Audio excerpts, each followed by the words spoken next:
대표는 대한민국 미래를 결정하신 여러 명의 청년 분들께서 문제를 호소를 전달을 내고 있다고 하셔서 기자회견을 주재했습니다.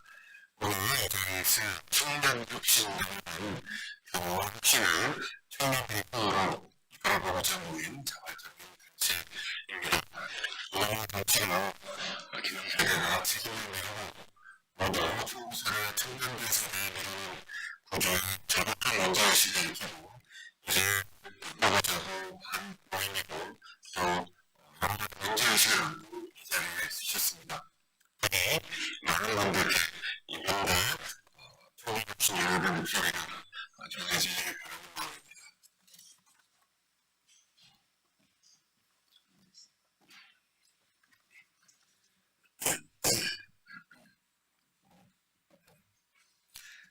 안녕하십니까. 청년혁신연합 부대표 구성원입니다.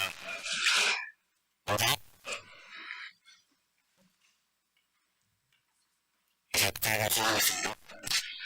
미래 세대를 담당한 AT 경제 예비군 정책 민생회복 소비폭탄을 강력히 규탄한다.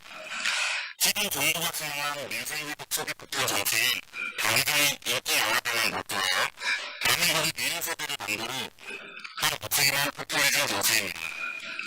지금 순간적 만족을 위해 다음 세대의 막대한 부채를 떠넘기는 것은 국가가 해서는 안 될 최악의 정책입니다.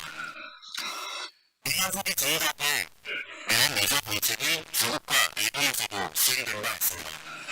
중국은 할인 쿠폰 형태로 추진했지만 단기적인 소비 증가 외에는 실질적인 효과가 없었고 소비 판매 증가에도 오히려 전년 대비 하락했습니다. 일본은 저소득층 1,600만 가구의 대상으로 한나라는 선별 지급하였지만 GDP 성장률은 0.1%에도 그치지 못했습니다. 이처럼 내사 정책의 한계와 부족함은 해외 사례를 통해서 충분히 확인할 수 있습니다.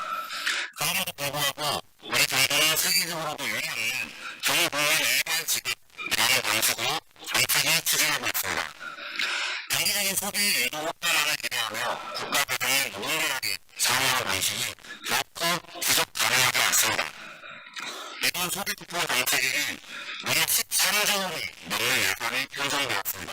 이 막대한 세금은 노후 소방 정비를 전부 교체할 수 있고 교류하는 소방관의 생명을 지킬 수 있으며 수백대의 노후 경찰 차량을 모두 바꿀 수 있습니다. 또한 전국의 대학생들의 장학금을 전액 지원할 수 있을 정도로 큰 액수입니다. 이 예산은 국민의 안전과 필름, 교육 미래의 분야를 훨씬 더 효과적으로 수행할 수 있는 부분입니다. 그럼에도 불구하고 정부는 그 돈의 단기적 소비 유도라는 이름 아래 아무런 기준도 없이 국민 모두에게 뿌리고 있습니다. 너무 세상적이 땅을 키우고 있는 아빠입니다.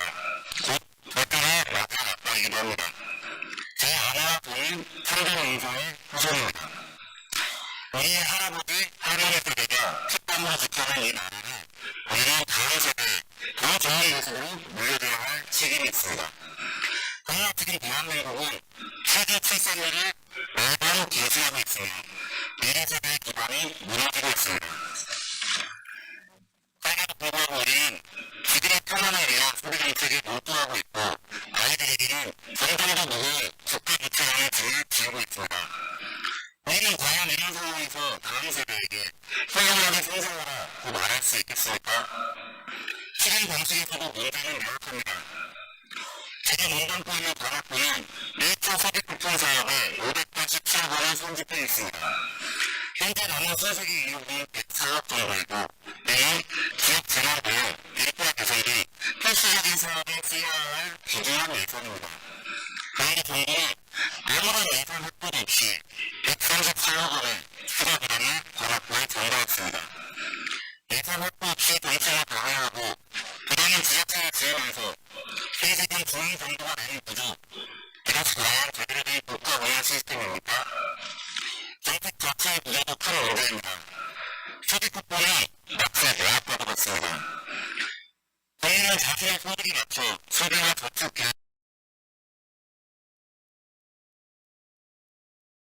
계획을 수립해야 합니다. 하지만 하늘에서 떨어지는 공처럼 1년이나 250만 원이 정부로부터 지원된다면 가게 대금 계획은 무의미해집니다. 그것이 지속적으로 이루어진다면 더욱 무의미해집니다. 결국 이런 방식은 국내 스스로가 소비를 조절하고 자기 자금을 추구하는 것이 아니라 반복적인 지원만에 강남에서 감이 떨어지게 기다리는 것처럼 만들며 정부 의존성을 키워나갑니다. 조정의 국회의원께서도 최근 과정고시 있는 통해 이 소비쿠폰 정책의 문제점을 지적했습니다. 하지만 이에 대한 정부의 답변은 명확하지 않았습니다. 국민 세금을 기반으로 한 이 정책이 방법 여부조차 확실하게 밝히지 못하고 있습니다. 이런 중독성 있는 정책은 소비쿠폰에만 그치지 않습니다. 최근 여당은 지역사랑 상품권을 국가 지원을 할 수 있게 해서 해외한 바로 법 개정을 추진했습니다. 이는 국가가 무조건 지역사랑 상품권에 대한 국가 지원을 하게 만드는 것으로 결국 국민의 세금을 받아 각각 특정 업종에서만 쓸 수 있으나 수수료와 인건비라는 연금으로 운영 기업의 이익에 집중되는 구조를 만들고 있습니다. 실제로 지역업계 운영 기업이 코로나와의 사례에서 부천시와 구주시 리저스의 반환 소송을 제기했고 내부의 수혜소하기도 있습니다. 특정 기업에게 혜택이 집중하는 보다가 경제 활성화라는 말로 포장하는 것이 국민을 기만하는 이유입니다. 무엇보다도 이러한 정책이 대단 서민을 위한 것인지 되묻고 싶습니다. 지역사랑 상품권이 실제 사용자는 중산층 이상의 대부분이며 정작 저소득, 노년층은 제도 접근조차 어려운 상황입니다. 서민을 위한다는 명분조차 정부는 설득하고 잃고 있습니다. 결국 이 모든 구조는 국민의 경제적 자립보다는 정부의 지원에 의존하게 만들고 자유롭고 독립적인 삶이 아닌 정치적으로 통제된 구조 속에 가벼운 시도에 가깝습니다. 결국 국민은 달콤한 지원금이라는 통제에 의존하기보다는 스스로 성과를 내고 스스로 돈을 축적하고 스스로 만든 부분에서 행복을 찾는 자유로움을 원합니다. 국민은 특히 우리 청년 세대는 정치적 도구로 소비되고 싶지 않습니다. 우리는 국가가 더 기만해주길 바라며 자유와 책임의 조화를 이루는 사회에서 살고 싶습니다. 국민에게 소비를 방조하고 세계의 상승성으로 뿌리는 정책은 결코 미래 세대를 위한 지속 가능한 정책이 될 수 없습니다. 이러한 무책임한 정책은 청년들의 불확실한 미래를 더욱 심화시켜왔습니다. 대한민국의 청년이자 한 가정의 가장으로서 저는 내생이법 소비국가의 그러니까 중독성 정책들을 강력히 비판하며 다음 세대를 위한 책임있는 정책 수립을 촉구합니다. 감사합니다.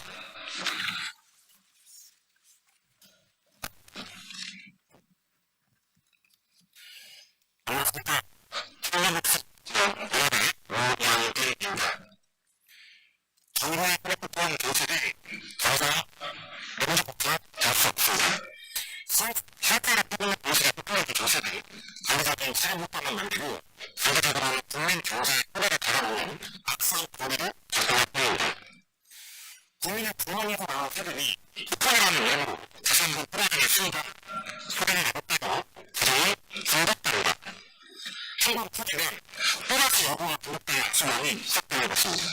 이는 마약과도 같은 중독성의 도색이며 국가대전의 도전성을 무너뜨리는 자연행위입니다. 소비쿠폰은 장기적 소비 촉진에는 도움이 될 수 있습니다. 그러나 그것은 마치 불길의 트라이를 보는 것과 같습니다. 순간적으로 불에 번지는 것처럼 보이지만 금세 사라지고 결국에는 저만 남습니다. 재정은 만들고 경제비용이 더 취약해지며 국민은 쿠폰 없이는 소비하지 않는 습관을 들이게 됩니다. 이것은 정상적인 경제 질서가 아닙니다. 더 심각한 문제는 이 가정의 결코 소비 투자되지 않다는 점입니다. 내일부터 운영되는 지역사랑 상품권 없이 부업체의 나라요, 더 나라의 팁을 누리는 역풍적 구조로 변제되었습니다. 그가 구성범인의 국가는 투자가 매국되어 보통들과 형평성을 훼손시키고 있습니다. 시민의 고통을 발휘하는 정치적 상식은 완벽히 중단당해야 합니다. 청년복지 연합은 분명히 경고합니다. 정부가 하늘은 현금 사포가 아니라 구조 계약입니다. 생산성을 높이고 일자리를 창출하며 민간 산업을 살려내는데 예산을 투입해야 합니다. 국민에게 김만 남자의 도책은 청년세대나 미래세대의 노후되는 행위와 다르다고 있습니다. 청년세대는 이미 무거운 등에 전혀들어 있습니다. 보험불안, 교차차이의 불안화, 부동산 문제, 급격히 늘어나는 부탁차까지 큰 소리가 분명하기 힘든 난관이 앞으로 불어났고 있습니다. 나중에 정부가 무분별한 돈투기 정책을 이어간다면 그 모든 부담을 고스란히 미래세대의 어깨에로 날아갈 겁니다. 우리 당연히 바랍니다. 미래를 보호로 꿈을 돋보여주니 청년세대가 결코 용납하지 않을 것입니다. 정부는 현재 추가 발언 계획이 없다고 말해봤습니다. 하지만 국민이 그 말을 믿지 못합니다. 경제가 어렵다는 혼자만 생기면 언제든지 다시 폭풍을 발언을 허용할 것이 분명하기 때문입니다. 국민이 더 이상 이러한 기만을 원하지 않습니다. 정치적 이해복지를 위해 국민세금을 보험으로 쓰는 행위는 이제 끝나야 합니다. 청년혁신연합은 이렇게 선언합니다. 소득폭풍 정책을 즉각 중단되어야 합니다. 지역사회복지권 자료의 역질성은 반드시 개선되어야 합니다.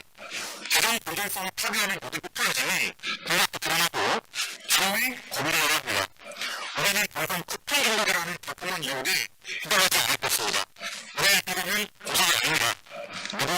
누군가의 상승성 정치 이벤트를 위해 쓰는 돈이 아니라 미래 그들을 위해 책임있게 운영되어야 할 자산입니다. 지금 이 순간에도 빚을 쌓이고 있습니다. 지금 이 순간에도 청년세대는 고통을 당면하고 있습니다. 이제는 그만둬야 합니다. 청년복지연합은 오늘 이 자리에서 분명히 받칩니다.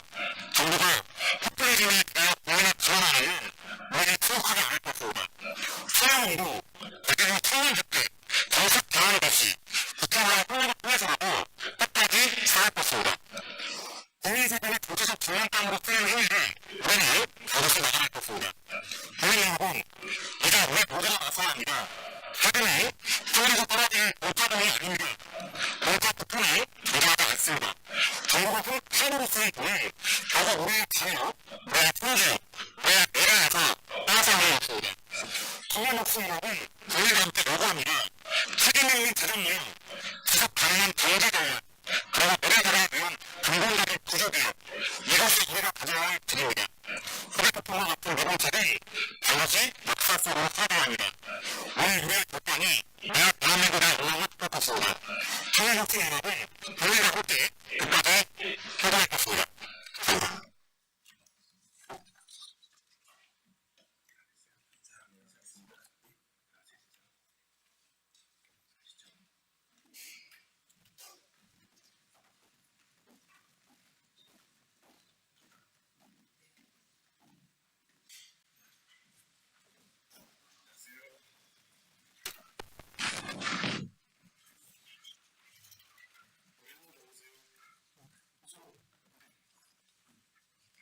기자회견은 앞서 오늘 기자회견의 취지에 대해서 간단히 설명드리겠습니다. 정영준 내각부 장관이 그동안 했었던 불편 부당하고 회복적인 경찰의 공소에 대해서 공소를 취소해 덮어서 조선법무부 장관에게 항의를 제시합니다. 일단 오늘 30명은 그 검찰의 부당한 공소를 규탄하고 모두 기소의 파원을 대체하는 목적으로 내기로 한 것입니다. 오늘 기자회견에 참석했던 분들을 간단하게 소개드리겠습니다. 전정부터 기자가 대체회견을 김영도 의원님, 이기한 의원님 모셨습니다. 권한영 의원님 모셨습니다.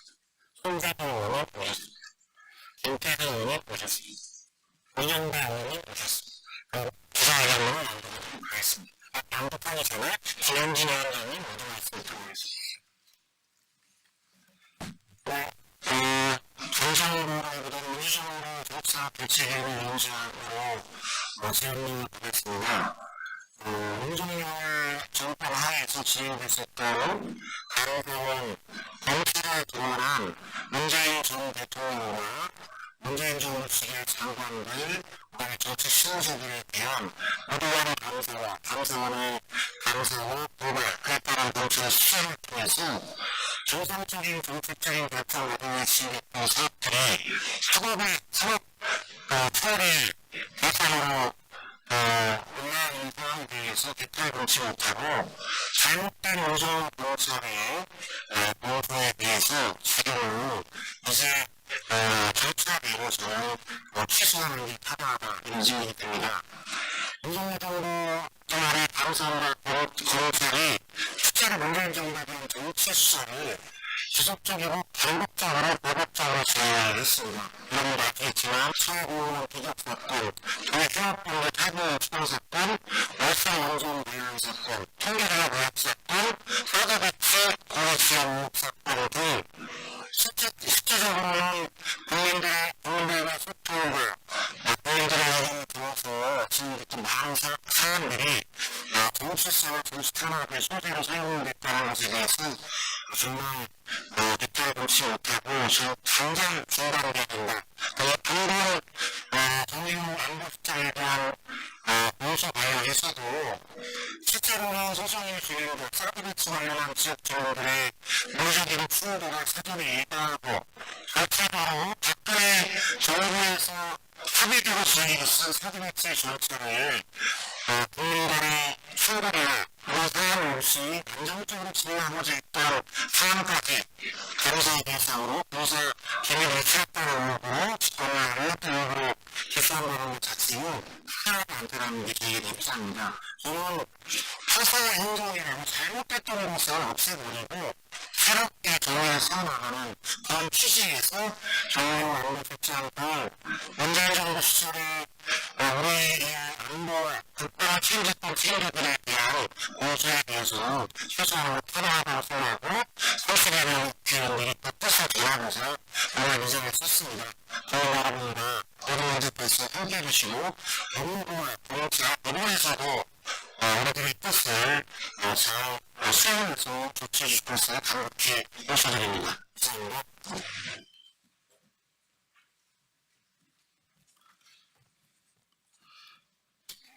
저는 바꿔야겠습니다. 대구방식역회의 기획입니다. 노란 대구의 여성학교 정치연차 언제까지 문재인 정부 수사하면 뭡니까 시행입니까? 지금 2024년 4월 8일 서울중앙지검 공공수사 선고를 정의용 전 국방부실장, 정경부 전 국방부 장관, 최수 전 국방부실 1차장을 사드배치 고위지원 혐의로 현재서 기소하고 5월 9월 후에 대통령 형사조차 기회를 앞두고 있습니다. 지난 반년 국민들은 기껏 기술혁명과 노동집권정부 탄생을 통해 정치경찰에게 사형 선고를 내렸음에도 불구하고 검찰은 국민의 중요한 명령을 듣지 못한 채 아직도 우월한 개구리처럼 이전 정부 수사만 옹호하고 있습니다. 검찰의 측과 이 부당한 수사를 정의하고 법원이 진실과 정의를 가려내는 최후의 용어로서 해당 사건에 대한 공소를 취소하려는 이유는 다양한 것 같습니다. 첫째, 문재인 정부는 대한민국의 사드배치를 고의로 수행한 바가 없습니다. 사드배치는 몇달 정부 시절 결정된 사안이며 문재인 정부는 부대성한 절차를 직접 내려 운영했습니다. 오히려 문재인 정부는 취임 직후 북한의 연일 미사일, 핵, 위협 등을 안주한 한반도 안보상황과 한미동맹의 중요성을 감안하여 사업의 정기 배치를 결정하고 보안기지에 대한 소규모 행동 영역보다 예산 실시한 후 2017년 9월 전략 미사일을 포함한 모든 사드 장비 배치를 완료했습니다. 사드 기지에 대한 오래된 환경 영향 평가가 지연된 것은 미국 측의 기재 자원결정 제출이 늦어졌고 사성리 중앙정 환경영화 평가위원회 분석과 대표가 나서지 않았기 때문이지 고의적 지원은 결코 아니었습니다. 둘째, 사드 장비 시민 적지 매출 의혹에 대한 기재 없이 국가안보와 국민의 알 권리를 이를 모두 지켜왔던 것의 능력을 전혀 고려하지 않은 옥체기사입니다.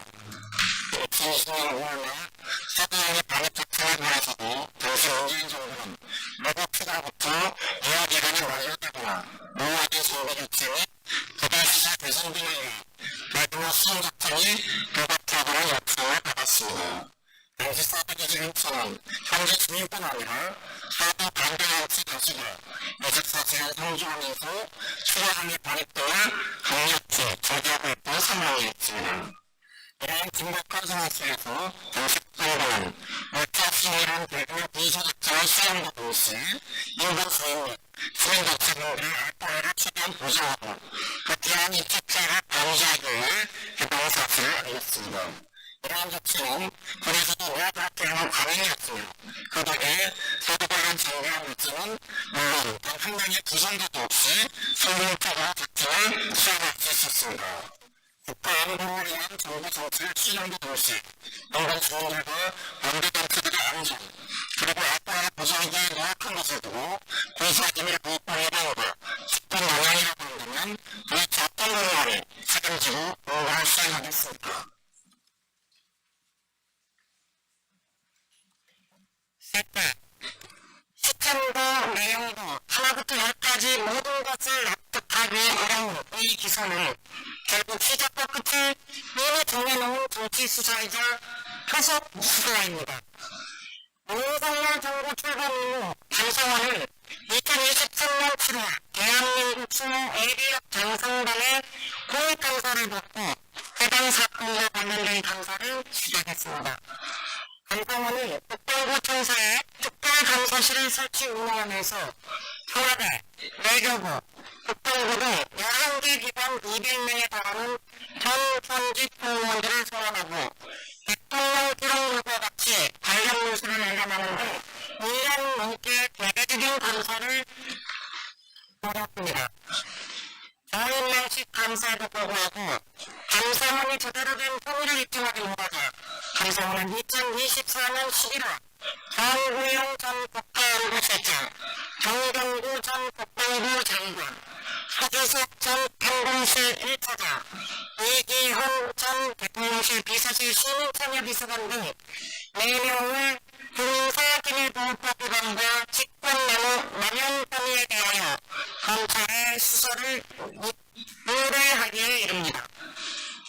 윤석열 정부 동안 감사원과 경찰이 합심해 문재인 정부에 대한 정치 수사를 벌인 것은 사회공무원 피격 사건부터 시작해 통일 휴학범죄 탈북민 추방 사건, 월성원전 관련 후 통계조작 의혹에 더해 이번 사드 배치 공의 지원 의혹까지 벌써 5번째로 윤석열 정권 내내 흥행했던 감사원의 감사 착수, 감사원의 검찰 수사 요청, 그리고 검찰의 수사 및 기소라는 정치 보복 패턴이 다시 한번 나타난 것입니다.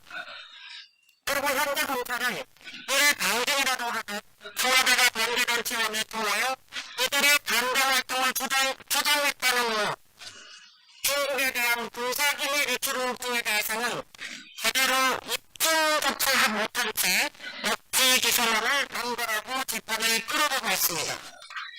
진정, 마지막으로 검찰의 안전을 경고합니다.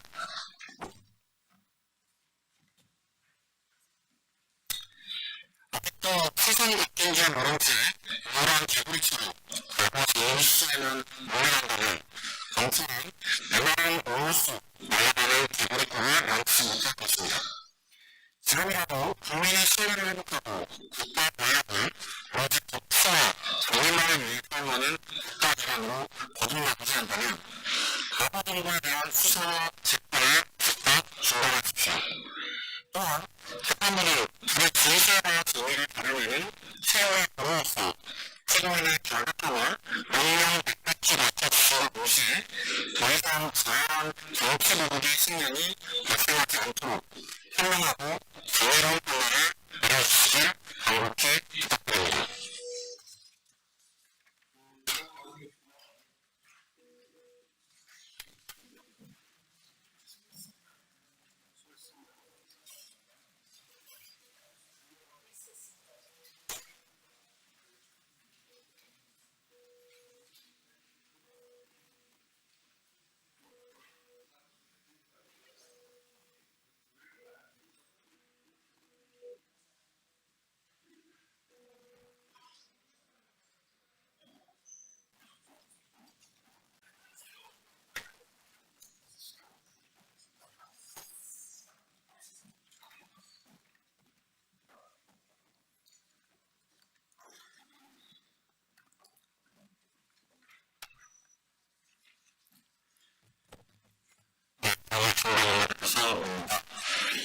지난 7월 22일 조국진당이 안전한 내란정책을 위한 국민의힘 국회의원 10인에 대해서 내란 범죄금에 대한 수사를 제대로 촉구하는 내란 특검 방문을 한 바가 있습니다. 당시 내란 특검을 방문해서 수사 촉구 요구안을 전달한 바가 있습니다. 오늘은 그 수사 촉구를 국회 차원에서 전체적으로 결의하다는 취지의 결의안을 발의한다는 기자회견을 진행하게 됩니다. 참가하신 분들을 소개해드리겠습니다.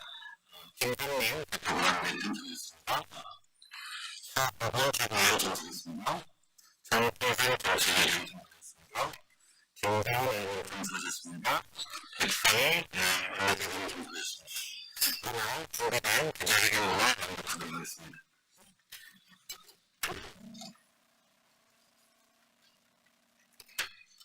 조국혁신당은 오늘 안전한 내란 봉식을 위한 국민의힘 국회의원 내란범죄 혐의수사 촉구 결의안을 발의합니다.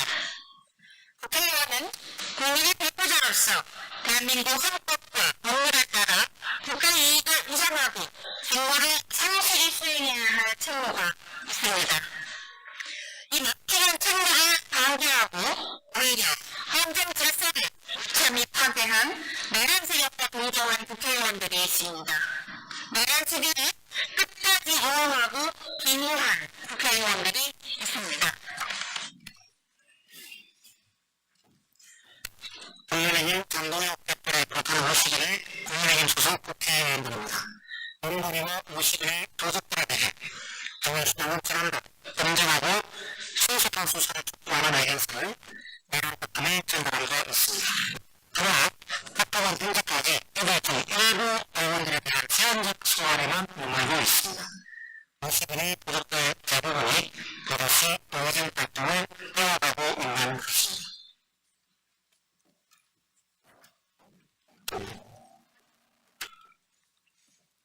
윤석열과 그의 포트나로 내란 실행을 강압했다는 의혹을 받은 최경영 전 원내대표, 특검법 재판을 앞두고 청산론들을 압박한 권영세 의원, 의도적 비판과 간섭 투쟁으로 내란 행위를 옹호한 신동훈, 박수영 의원, 그리고 장동혁 대표를 필두로 체포영장 집행을 물리적으로 방해한 국민의힘 국회의원 45명에 대해 즉각 소환조사가 이루어지지 않는다면 내란 정책은 유일한 일이 될 것입니다.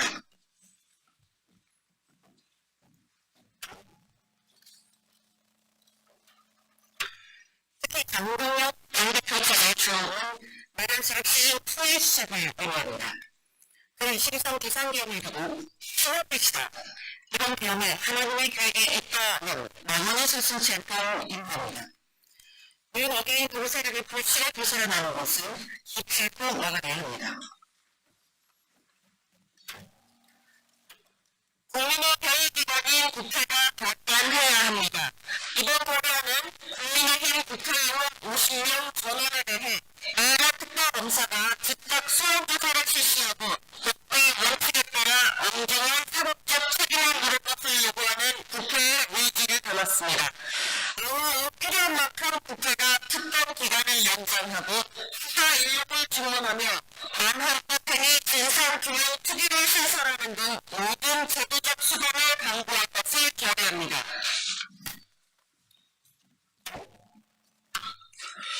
조국혁신당은 내란 정책은 확실하게 해내겠다는 약속을 국민께 드렸습니다. 그 약속을 반드시 지키겠습니다. 조국인과 국민의힘을 뗄줄 망치는 없어 민주주의와 헌정 질서를 지켜내겠습니다. 조국혁신당은 혁파지입니다. 거기세력, 내란세력, 실업. 감사합니다.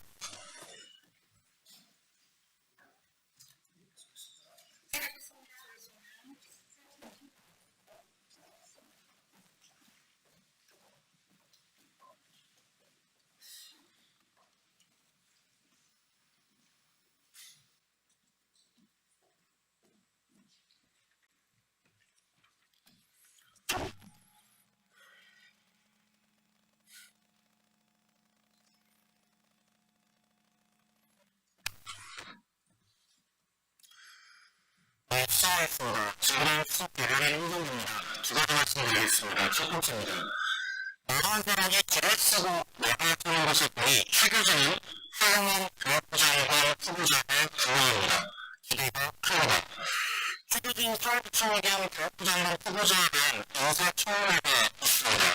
지난 8월 13일 지난 특후부터 나란분당 부모님은 하루가 멀다하고 최교진 후보자에 대한 온갖 전망과 폄하를 쏟아냈습니다.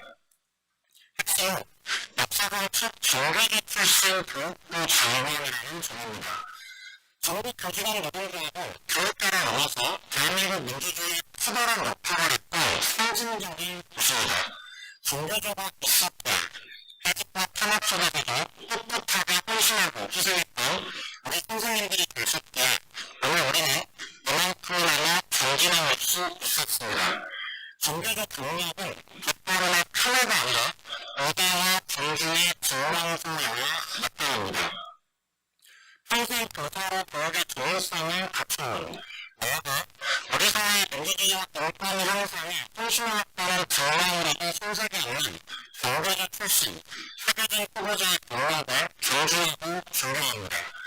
무한문만 국민의힘에서 글을 쓰고 내부라는 것을 보니 최교진 후보자는 좋은 교육부 장관이 될 것이라 기대해도 좋겠습니다.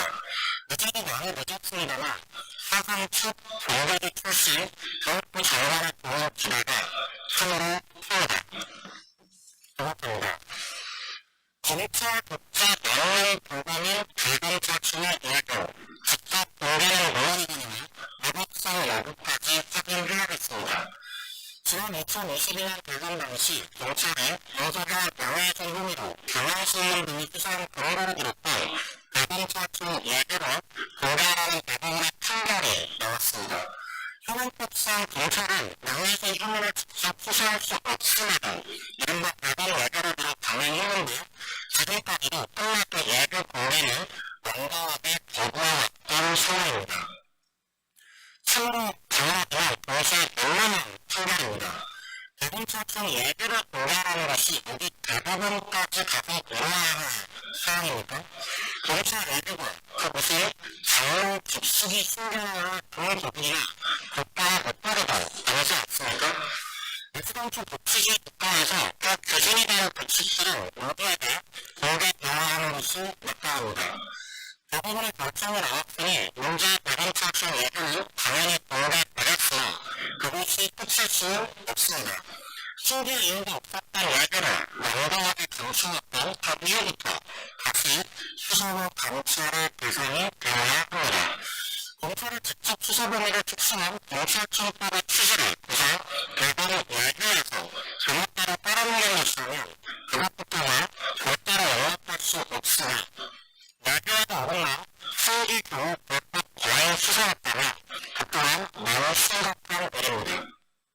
그런가 명예훼손 공개되지 않았던 예규를 앞세워 대선으로 동진 보도에 과잉 판례를 휘둘렀던 그 전 과정에 대해 철저한 수사와 감찰을 강력히 촉구합니다. 이상입니다.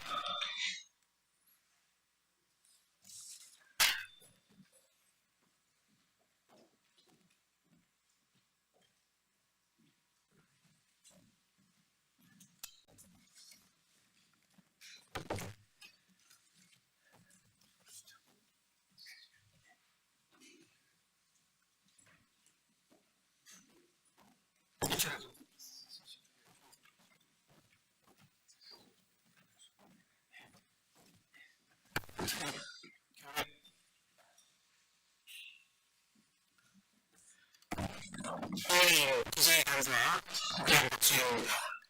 저는 어제 소식을 연금소득세 대주주 기준을 하고 시도부에서 대법원으로 보이는 소득세법 연구조 법률을 대표 발의했습니다. 이 법안은 종합개념보호법입니다. 우리나라 경제규모에 맞는 일관된 기준을 법률로 정하고 주식시장과 투자자들을 지켜야 하기 때문입니다. 해당법은 대주주 기준을 주식시장의 비용과 시가 조약 등을 고려해서 대통령령으로 정하도록 하고 있습니다. 이 연구제부가 대상 대주주 기준은 지난 문재인 정부 당시 15억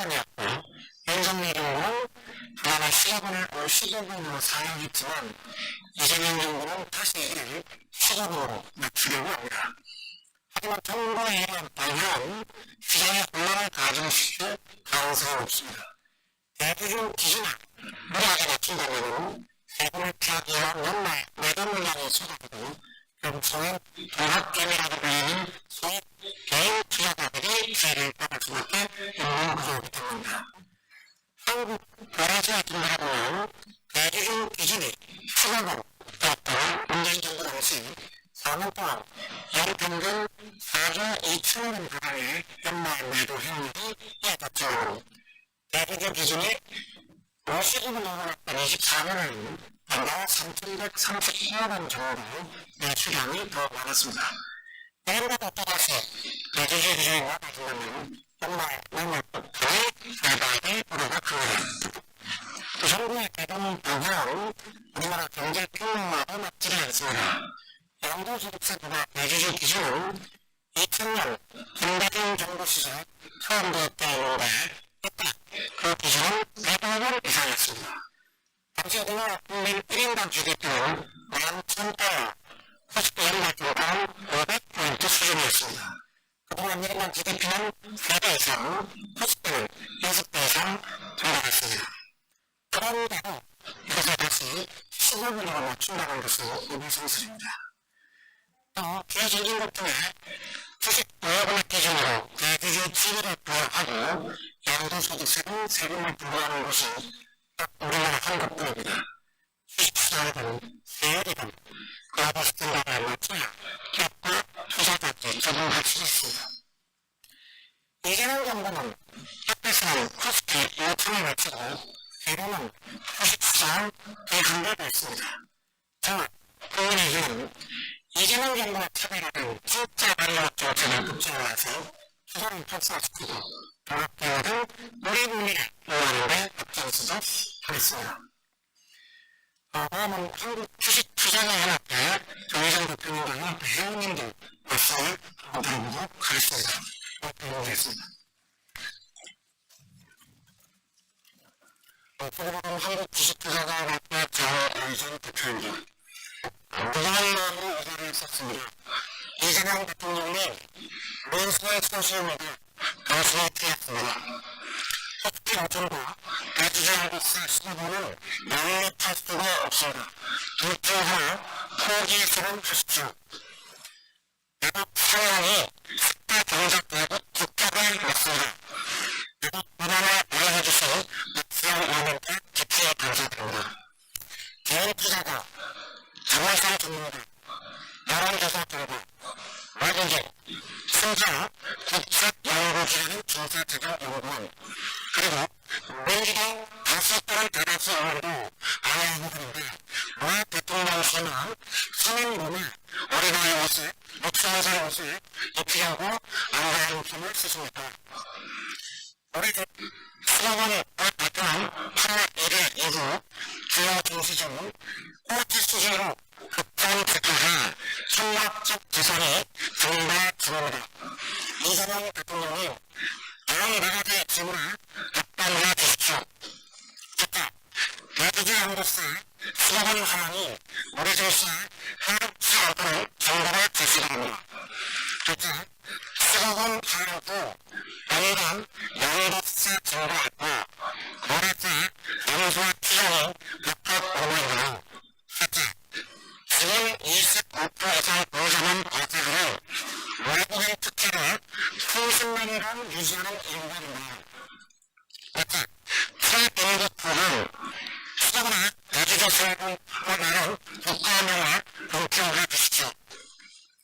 그리고 이 8억원 미만의 양도세 세금을 위해 거래세 2조 원 내외 감소와 주가 하락으로 수십조, 수백조 원 국민재산 피해를 주는 것은 사탄 배설에서 교육 사회에 완벽한 전형입니다.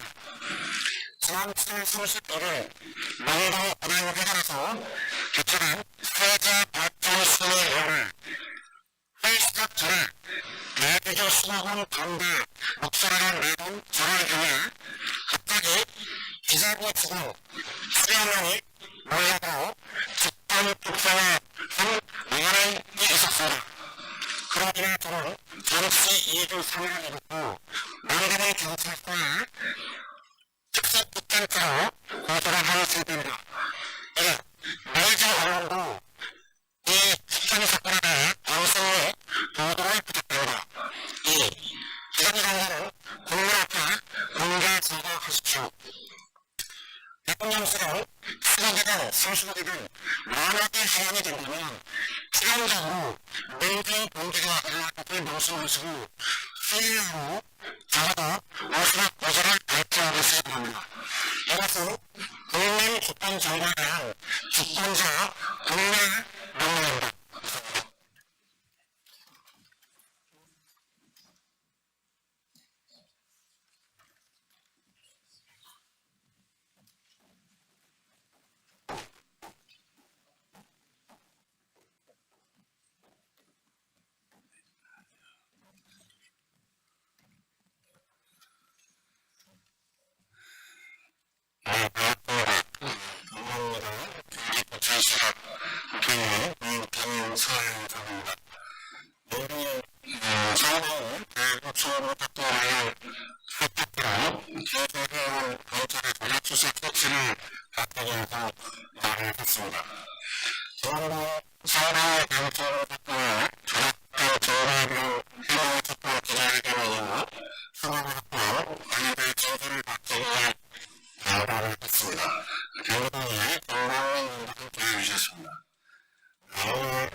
감사하겠습니다.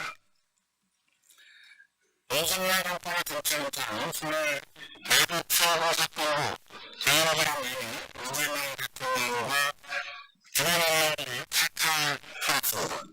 그 결국 검찰은 그렇게 내용 전 정부도 해와 보이스에 대해 10년 가까이 중앙의 신고를 받아냈습니다. 그리고 검찰은 같은 사실관리 법조인만 관련에 적용하여 이재명 검찰 대표를 재선거 미니트로 조사하였습니다. 해당 대표는 이재명 후보가 대통령의 당선되면서 현대 정치를 해볼 때입니다. 대구 친구는 사회당에 대한 정부, 이화영 전 부지사의 말 한마디에 대부분의 발언을 이후 700만 불을 북한에 지급했다는 사건입니다. 북한의 수학폭탄을 배신하기 위해 500만 불을 보냈다고 하지만 정작 북한이 수학폭탄을 들이지 않았습니다. 이에 대해 북한은 세계의 대의사인 마이크 북한만이 입장했다.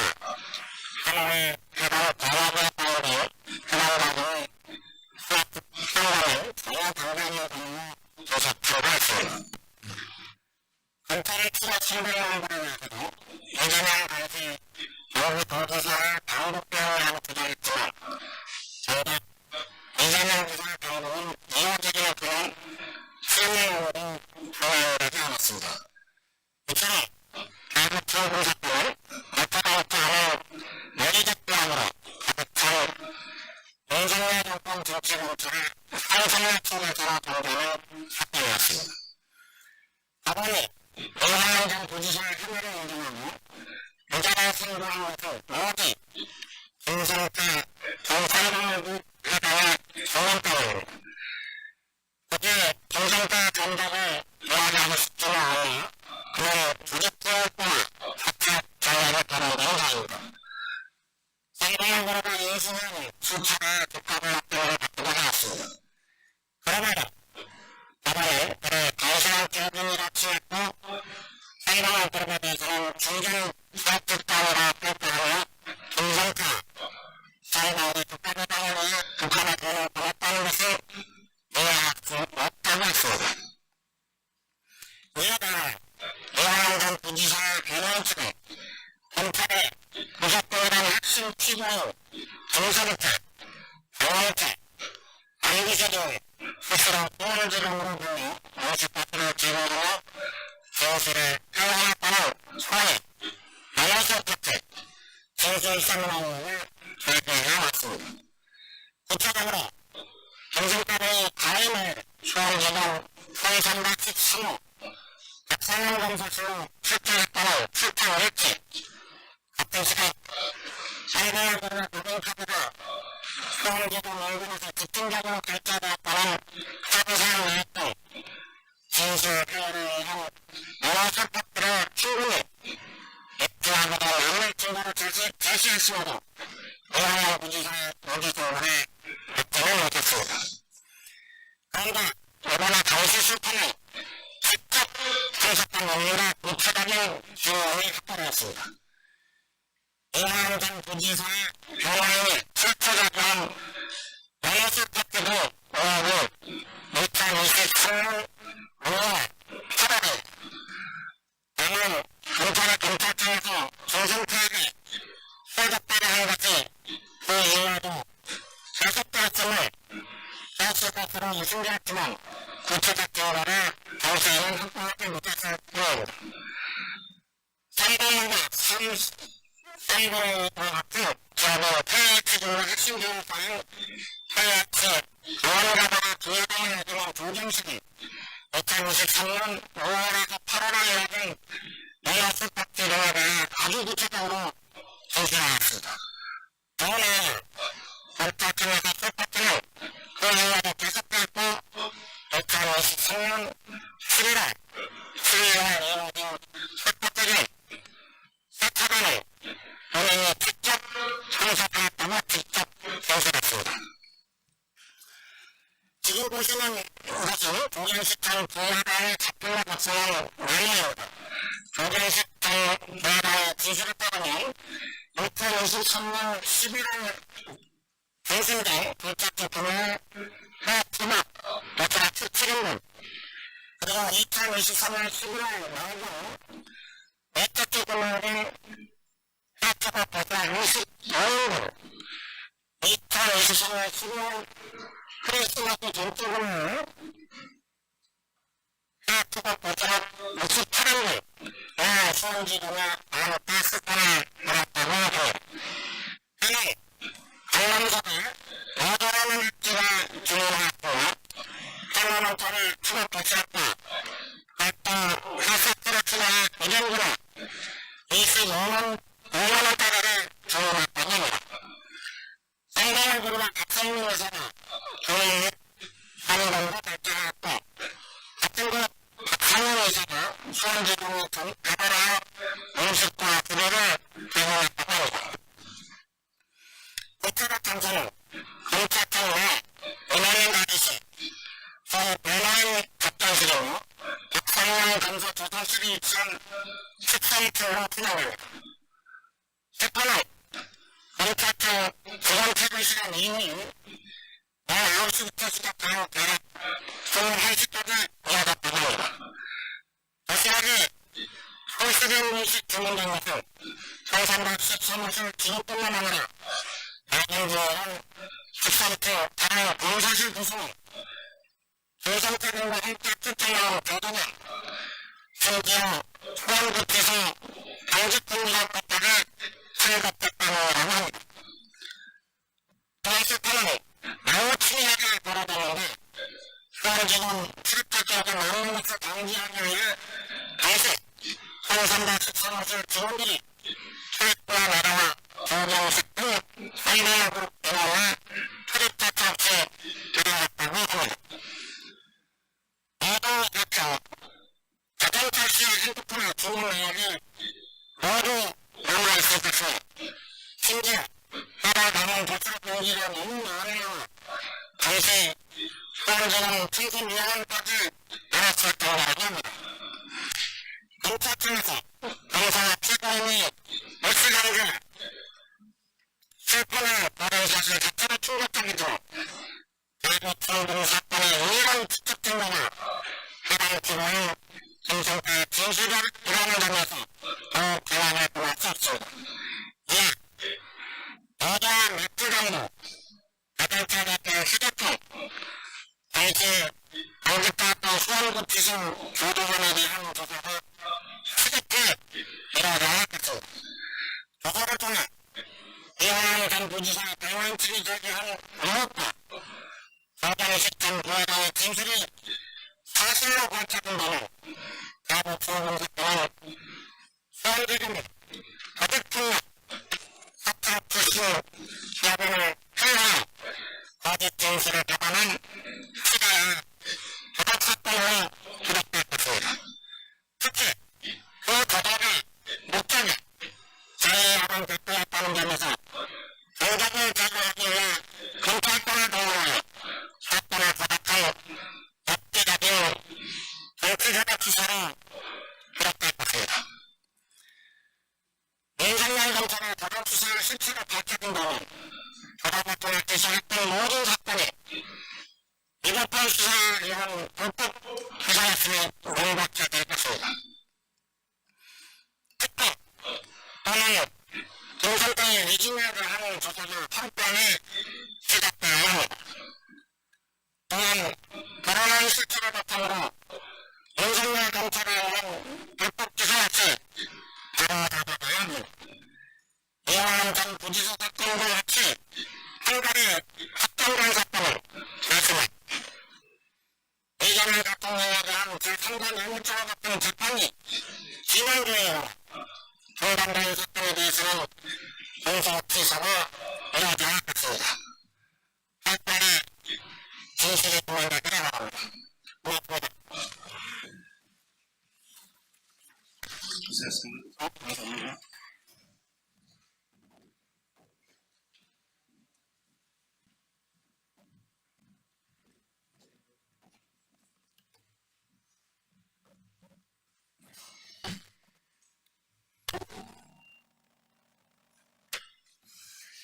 더불어민주당 원내대변인 김영준입니다. 검사 생활 27년을 돌아가며 무죄 추정받는 미결수라 의견의 영상을 검찰개혁의 필요성을 입증했습니다. 79년 분량의 서울구치소 CCTV 영상은 특권의 원래력으로 바쳤다는 윤석열의 주장이 얼마나 파렴치 허위인지 명확히 보여주었습니다. 의적자 공작비가 바쳤다는 윤석열 씨의 주장과 달리 교도관들은 의자를 1m도 채 옮기지 못했습니다. 오히려 영상에 담긴 것은 법치에 대한 노골적인 조롱뿐이었습니다. 1차 영장 집행 당시 윤석열은 변호사의 의견을 내 진술과 체포를 거부하고 변호했습니다. 2차 집행 때는 한술 덮고 초기 처분으로 무죄 추정받는 미결수라며 법 기술을 쓰는 거며 내가 검사를 27년 했고 당시 검사해봤어? 라며 법집행 공무원을 조롱하기도 했습니다. 전직 대통령이자 검찰총장까지 지낸 사람이 법 기술을 방패삼아 법치를 조롱하고 있습니다. 윤석열의 소국 불사와 덧부라기 행태에 부끄러움은 우리 집 국민들 몫이어야 합니다. 이번 사건은 통제받지 않는 권력이 어떻게 스스로를 법 이해 정자로 만들며 괴물이 되었는지 똑똑히 증명한 사례입니다. 더불어민주당은 특검팀이 내란의 진상을 끝까지 규명할 수 있도록 적극 지원하고 누구도 여기에 부인할 수 없도록 반드시 검찰개혁을 완수하겠습니다. 이상입니다.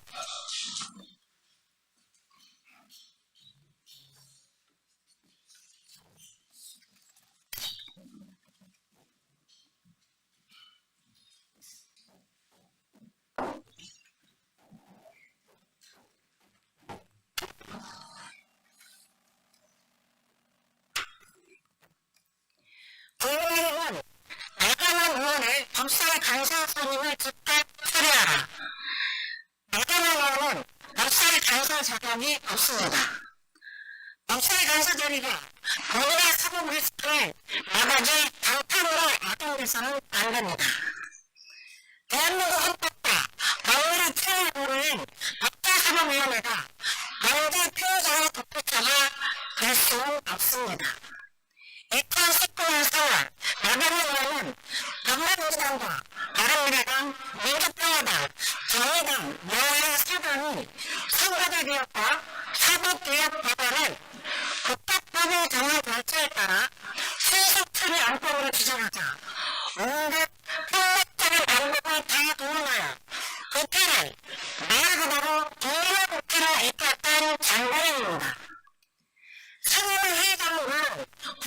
참석, 심지어 의학과 사무실까지 불법으로 전복하여 국회 대응 자체를 마비시켰던 국회선진화법 위반 범죄 피해자입니다.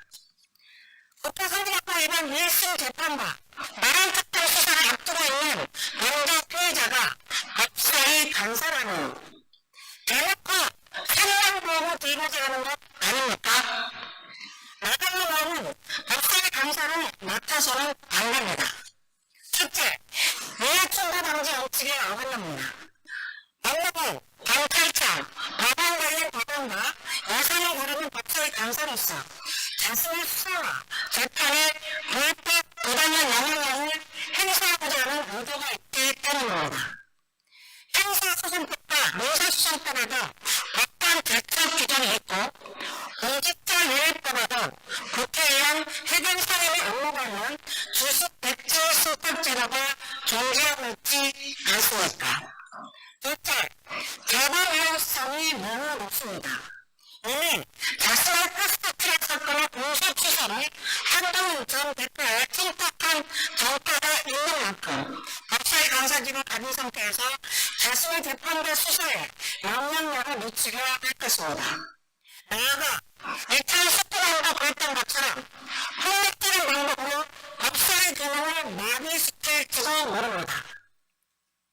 1심 재판만 6년째인 국회선진화법 위반 사건의 피해자 나경원 의원, 법사위 간사를 왜 맡으려고 하는지 그 의도가 너무 뻔합니다.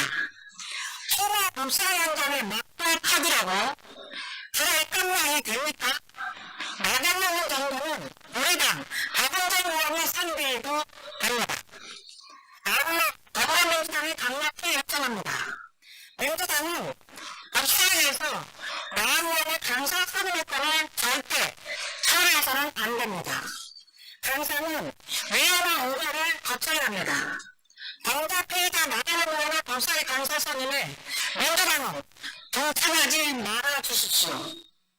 범죄 피해자의 독부터 제공에 협조하지 말 것을 민주당이 강력히 요청합니다. 나경원 의원은 이제라도 내년 전망의 국회를 폭력의장으로 만든 것과 불법적인 공소취에 청탁을 한 것, 나란스의 윤석열을 체포자들 앞장서는 것부터 국민께 사죄하고 수사와 재판에 임하십시오. 그것이 의원직 사무실 전 국민에 대한 최소한을 도릴 것입니다. 2025년 9월 2일 조국신당 정책위원장 정치인생 감사합니다.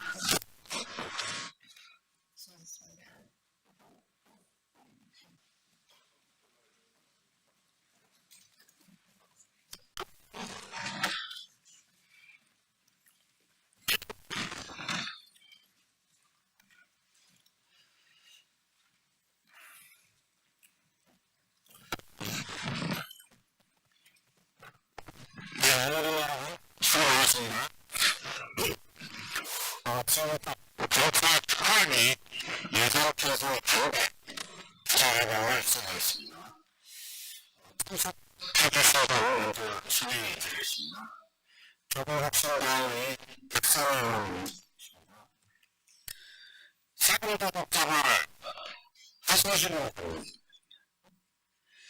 평양의 사회를 위한 정부공개센터 정진원 소장 대구의 한국도를 함께하는 시민운동 최양하 의원 정만진 서초원 기자회견 회장을 정치를 판단하면 제가 먼저 모든 다른 사건에 대해 말씀드리고 그다음에 통화사를 위한 정부우리센터 정진호 소장님 간단한 모두 발언하시고 이어서 기자회견에 박상호와 참석하시는 분들이 나누어서 있도록 하겠습니다. 그럼 저부터 말씀드리겠습니다. 당신 봉사해봤어? 안 해봤잖아. 당신하고 말하고 싶지 않다. 윤석열이 첫 번째 대해서 한 말입니다. 1수박의 찌든 특검의식을 바랍니다. 당신 검색해 봤어? 이것이 우리 정치검사 인생의 하나의 성공이겠습니다. 검찰은 특검의 집행내용을 공개하라는 의무를 실질적인 의식이 왔습니다. 당신 검사를 봤어? 이 말은 검찰이 특검의 집행내용을 공개하라는 국민은 국회를 상대하는 우리 법의 특수내용을 허용하지 않습니다. 검찰은 해외정부에 속한 외계 요청에 불과합니다. 그러나 그의 세금의 특허의 사용 내용을 끝까지 공개하지 않는 검찰이 있다면 국민 자격도 없고 국민 자격도 없습니다. 그런데 국민 집권 정부인 이재명 정부에서 내년 예산에 검찰 특활비를 다시 편성했습니다. 이재명 정부가 특수 계급을 허용하는 정부가 아니라면 검찰청을 헌법의 개발을 인정하는 것이 아니라면 검찰 특활비 예산 편성을 반드시 취소되어야 합니다. 검찰 특활비 문제를 끈질기게 추적하고 시민단체들과 긴급 기재회견을 합니다. 어린 여러분의 관심과 구독 부탁드립니다.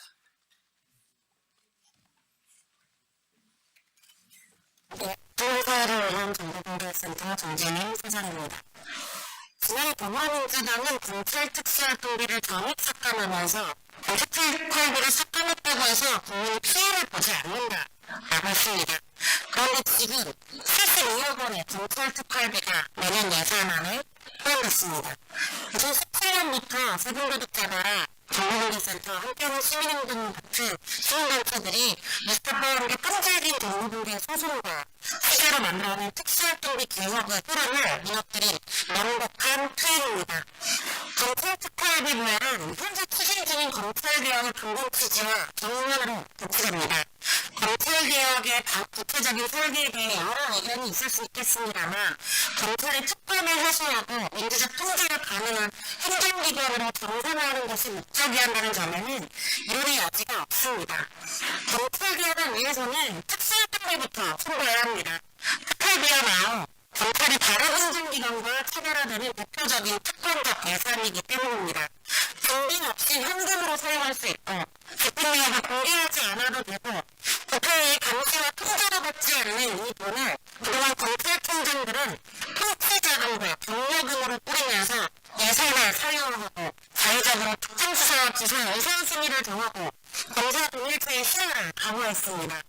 이런 예산을 부활시키는 것은 검찰의 특권적 지위를 그대로 두겠다는 것과 다름없습니다. 이재명 정부가 국민집권 정부라는 이름에 걸맞은 진정한 개혁의 삭발을 내려면 권력기관들의 특권적 예산부터 먼저 개혁해야 합니다. 원칙적으로 원하는 여지가 많은 권력기관의 특활비는 모두 사라지는 것이 목표가 되어야 합니다. 국민 세금을 권력자들의 쌈짓돈으로 장악시키지 않고 투명하게 관리하는 것, 이것이야말로 국민집권 정부가 보여줘야 할 진정한 개혁의 모습입니다. 감사합니다.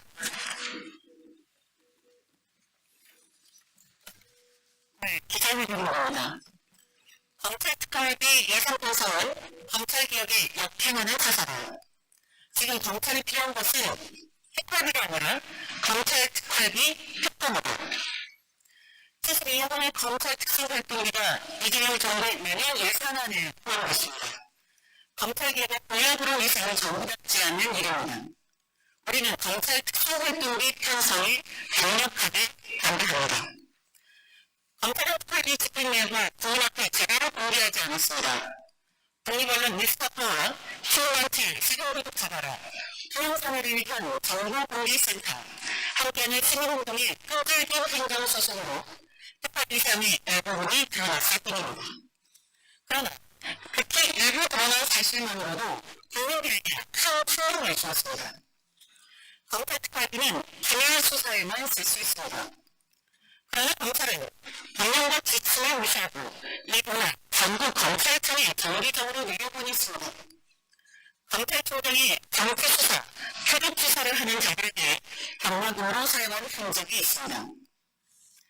서울 중앙지검장이 연결특급과 특수부 검사부식에 비밀번호 지급한 정황도 드러났습니다. 특활비는 검사실 공개청정기 렌탈비, 검찰 간부 기념사진 비용, 상품권 구입비로 지출됐습니다. 퇴임 전 몰아쓰기, 연말 몰아쓰기, 비수사 부서 지급 등의 막장 형태도 확인됐습니다. 검찰특활비의 자금은 현금화되어 검찰총장 비서실로 전달됐고 검찰총장이 원할 때마다 임의로 돈을 꺼낼 수 있는 방식으로 사용됐습니다. 검찰총장이 비밀번호가 존재한다는 의혹도 제기된 상태입니다.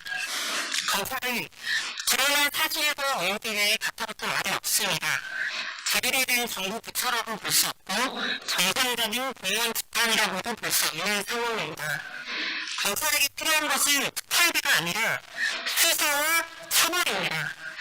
작년 국회는 2025년 예산심사에서 검찰 특활비를 전액 삭감했습니다. 국회가 요구한 특활비 지출내용을 검찰이 끝까지 제출하지 않았기 때문입니다. 그러나 검찰 특활비는 올해 추경에서 부과됐습니다. 검찰개혁에 앞장선 국회의원들의 반대에도 불구하고 검찰개혁 이유를 집행한다. 라는 기대의견을 받아서 추경심사를 통과했습니다. 내년 예산에 검찰 특활비가 편성된 것은 지난 추경에서 특활비 부과를 허용했기 때문입니다. 검찰청을 개편하고 수사와 기소를 분리하는 당연히 검찰개혁이 진행되는 현 시점에서 기밀 수사 활동을 목적으로 하는 검찰 특활비를 편성할 이유가 없습니다. 검찰 수사 활동의 편성은 처리되어야 합니다. 우리는 정부와 국회의 내용 사다리 조치를 강력히 요구합니다. 첫째, 이재명 정부는 검찰 아직도 숨겨버리니 특활비 집행 정보を국민과 국회 앞에 즉시 공개하십시오. 제대로 된 결산 없이 예산 편성도 없습니다. 검찰 특활비가 진정 필요한 예산인지 아니면 국민 회사에 낭비한 것인지 주권자인 국민이 판단할 수 있도록 사용 내역을 제출해야 합니다. 둘째, 올해 추경 통과로 검찰 특활비 집행 내용을 밝히십시오. 추경 통과 조건이었던 검찰개혁 이후 집행이라는 부대 의견을 제대로 지켰는지 주권자에게 알려야 합니다. 셋째, 국회 법사위는 검찰 특활비 특검을 조속히 상정하십시오. 검찰이 국민 혈세를 재단처럼 쓴 죄단은 낱낱이 발표해야 합니다. 법사위와 대리인이 검찰 특별법의 오남용 및 자료 폐기, 정보 은폐와 진상규명에 대한 특별검찰 수사 요구안을 9월 안에 제거해 주시기 바랍니다. 검찰개혁의 핵심은 투명성과 책임성 확보입니다. 국민의 세금으로 구성되는 모든 예산은 그 사용처가 명확해야 하고 적절한 감시와 견제를 받아야 합니다. 검찰 특별법과 없이 결코 오해가 될 수 없습니다. 내란 청사는 검찰개혁에서 시작합니다. 검찰에게 한치의 틈도 허용하지 않아 검찰개혁에 성공합니다. 특활비 편성의 윤곽은 법무부와 기재부는 물론이거니와 대통령실 없이 정신을 똑바로 차려야 합니다. 검찰 특활비 부활은 이 정부의 검찰개혁 외주 혼란을 받게하는 일이기 때문입니다. 이재명 정부는 검찰 특활비 편성을 즉시 철회하기 바랍니다. 2025년 9월에 국회의원 황운하, 백선희, 세금노동자와 한영사와 정동대센터 함께하는 수고입니다. 감사합니다.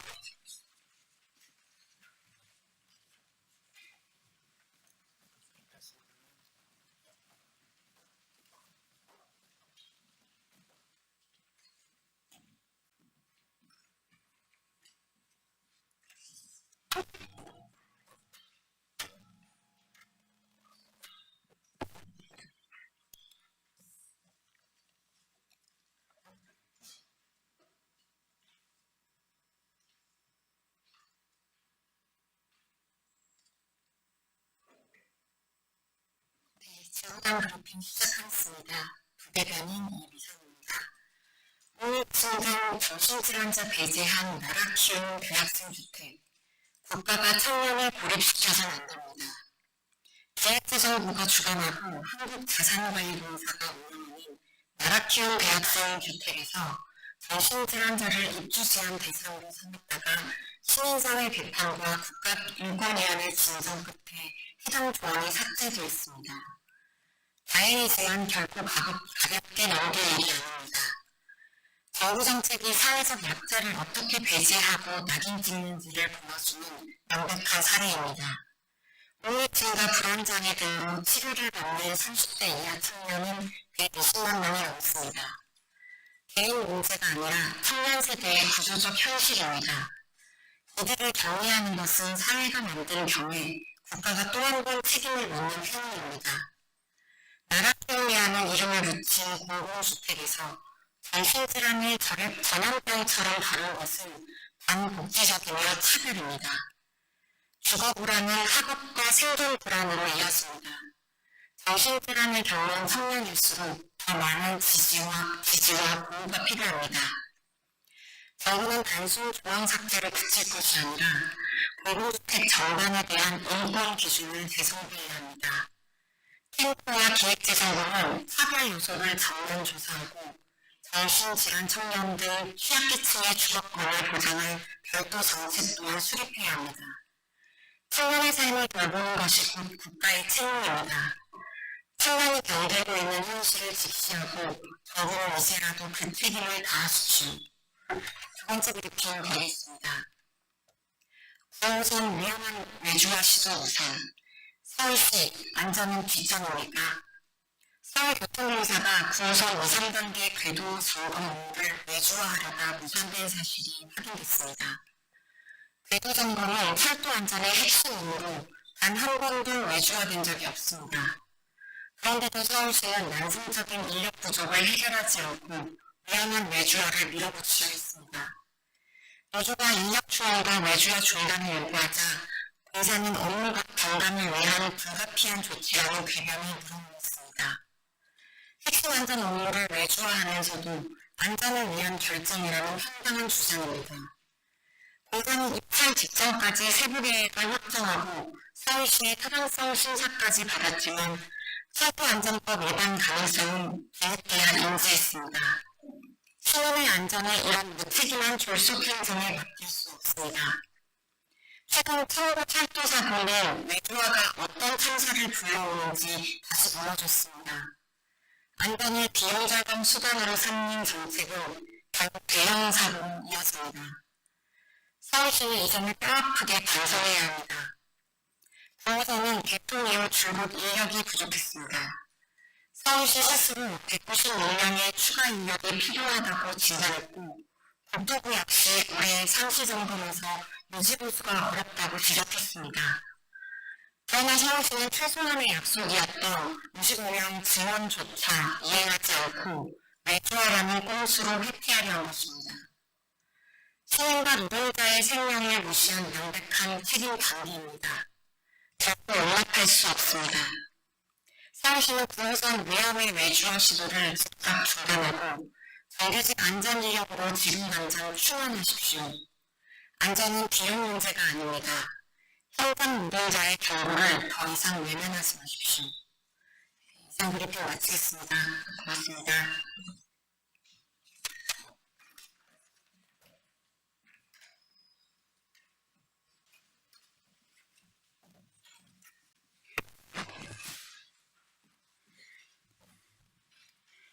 여러분 안녕하십니까. 기본보단 대부분은 제기시각지역과 뭔가를 오늘은 차로 당원하고 지금 기회를 그가 대화로 배제 즉시 나이가 주신 지혜를 주신 정민석 교육생 지혜를 주신 다가 북한 병을 발표해보았습니다.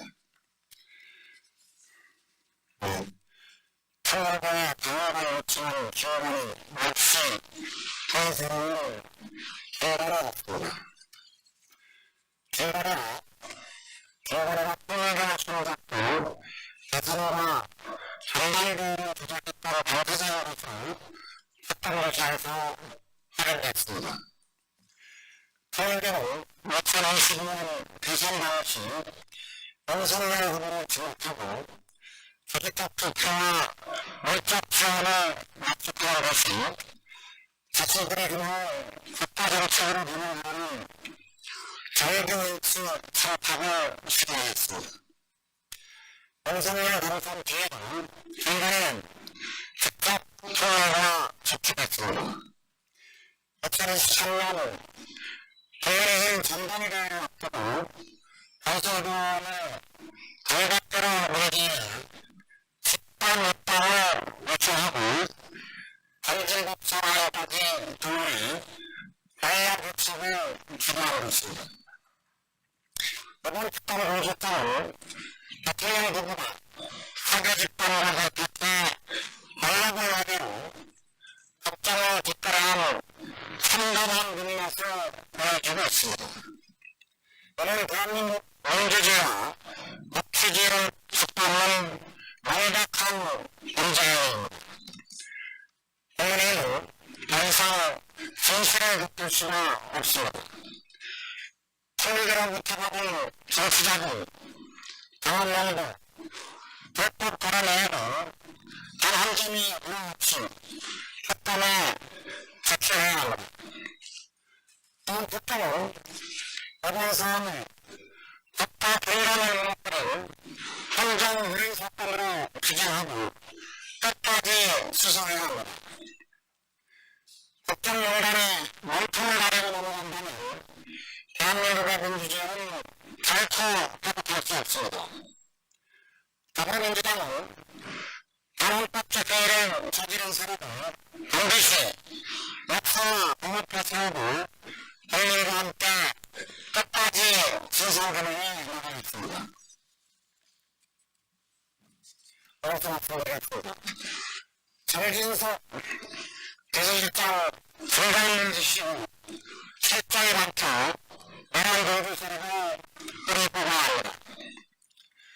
정진석 비서실장은 윤석열 타면을 대비해 대통령실 직원들에게 투시를 책임하고 서울 파괴를 지시했다는 의혹을 받고 있습니다. 윤석열 탄핵 직후 대통령실은 공자를 은폐하기 위해 국가기록을 불태우고 중간을 삭제하고 역사까지 은폐를 했던 정황이 드러나고 있습니다.